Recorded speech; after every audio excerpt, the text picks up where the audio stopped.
Hola, peoples. It is United's turn for their analysis for the season just gone, and a third place finish, which on the paper of it really isn't that bad.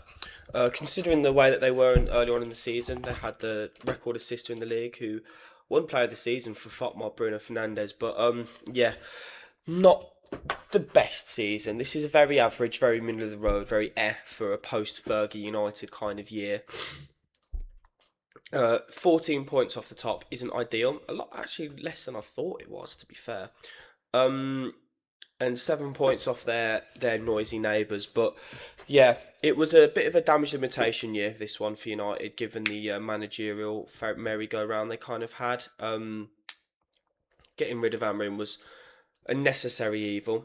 He was not anywhere near the United standard, and it hurt them having him in the team. It really, really did hurt them.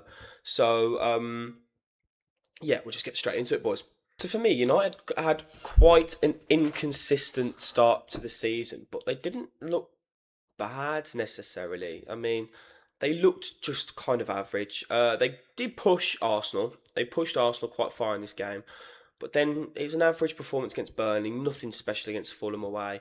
Got torn apart in the derby against Brentford as well. But they just didn't really string together a lot of good form. Okay, they've beaten good teams here. They've beaten Liverpool at Anfield, always a difficult thing to do. A good Sunderland team, beaten at home. And then a bit of 4-2 win against a very solid Brighton team as well. But yeah, then they draw against Forest and Spurs, two teams that really failed, like flattered to deceive last year, and then an Everton team that went down to 10 men in pretty ridiculous circumstances with Gay getting angry with Keane. But yeah, just really nothing inspiring. This is all very average, and then this is the point here, this Leeds game where Amorim gets the boot. Had Fletcher in for I think it was these two games, and then I think Carrick came in for the City game. I'm not 100% sure. I can check it actually, see if he's down here. Where we're going to line up. Yes, he was in for this game. I thought so. And yeah, United looked better. They looked a lot better. Put together a really, really solid bit of form here into January and February. Lots of green here, which is what you want. I mean, drawing away at West Ham isn't really great. The team that went down got relegated. Losing to Newcastle, team that were very poor actually last season, also not ideal, and then Leeds. But yeah, it was a good end to the season. I think it's fair to say for United. Really, really. I mean, losing was that one loss in the back half of the season is very, very solid. Yeah, yeah, one league loss all calendar year is really, really decent. Honestly, you can't really fault them at all for that. Um, Third place, being average though, it's not where United fans should want to be. If you're a United fan, you want to be at the top of the table. You want to be fighting for those titles. So it's going to be a 7 for performance for United this season. Again, could have been a lot worse with the state that Amorim left the team in, the lack of confidence there seemed to be around the squad, and the poor form. But Carrick really did chain it together. Fairly okay. There's two losses here. I didn't see those ones. That's my bad.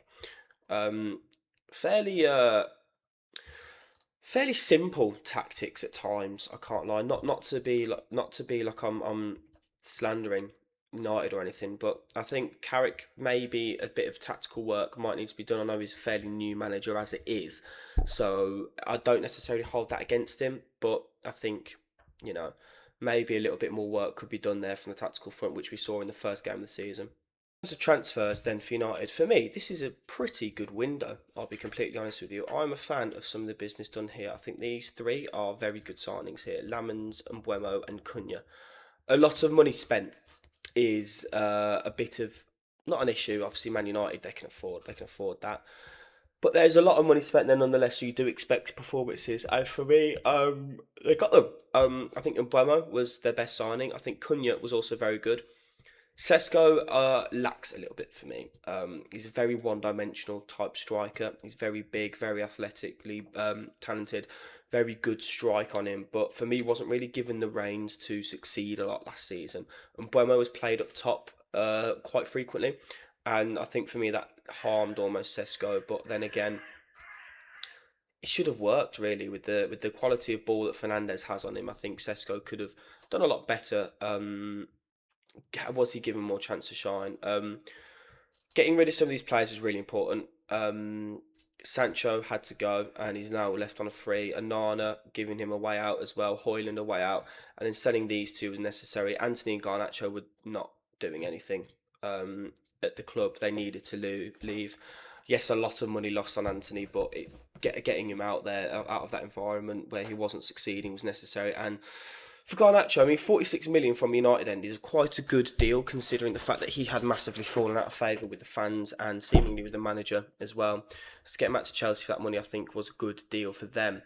Um, it's actually quite a small one in the transfer wise. I mean, Rashford going out alone maybe could have kept him, but would have been a bit too much competition at the left hand side.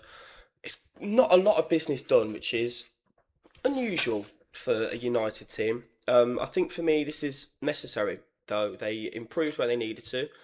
Still some room obviously where they weren't fantastic, but I mean you're never going to be perfect, are you? They spent big on big players and most of it worked.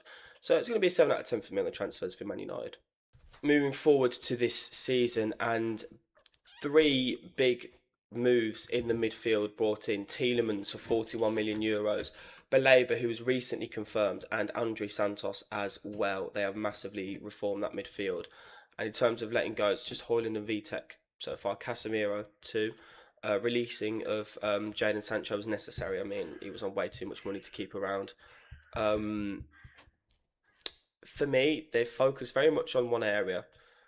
Defence needs work. I'll show you the squad in a second. I think for me the defence needs work. This is a good start. They need depth. They're not playing one game a week anymore.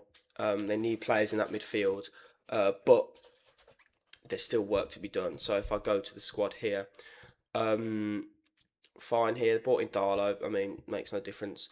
Defence needs work. You need a right back. You need one or maybe two centre backs, and you need a left back. If this is just nowhere near good enough as a depth for Man United. Delict always got injury issues. Martinez always got injury issues. Maguire getting on a bit now. Dalot not good enough. Mazraoui only shown glimpses.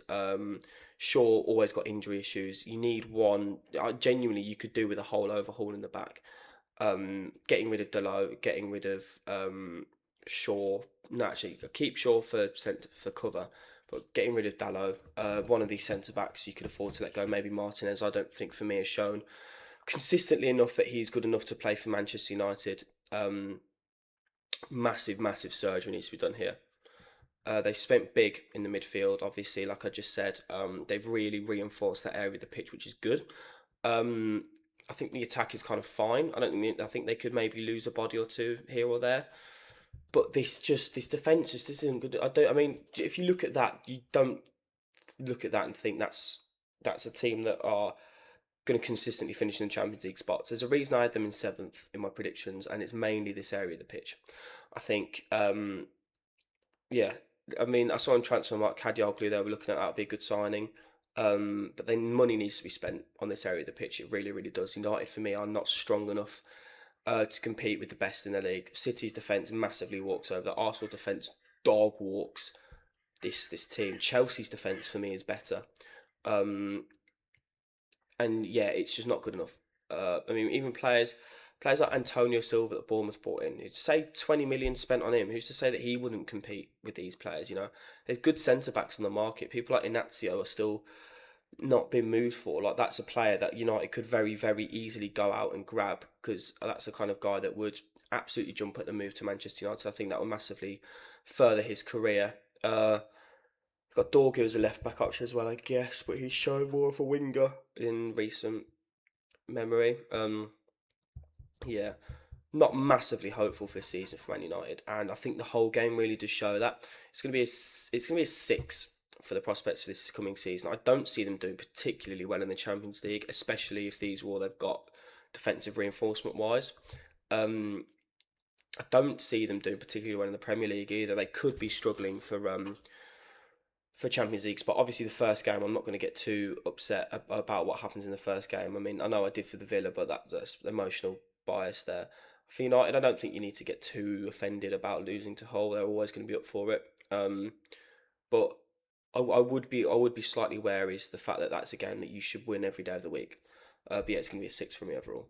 There you go. Manchester United sat on 20, joint with Leeds and ahead of the likes of Everton, Liverpool. Yeah, not the worst season United have had in recent memory, but there's certainly work to be done there.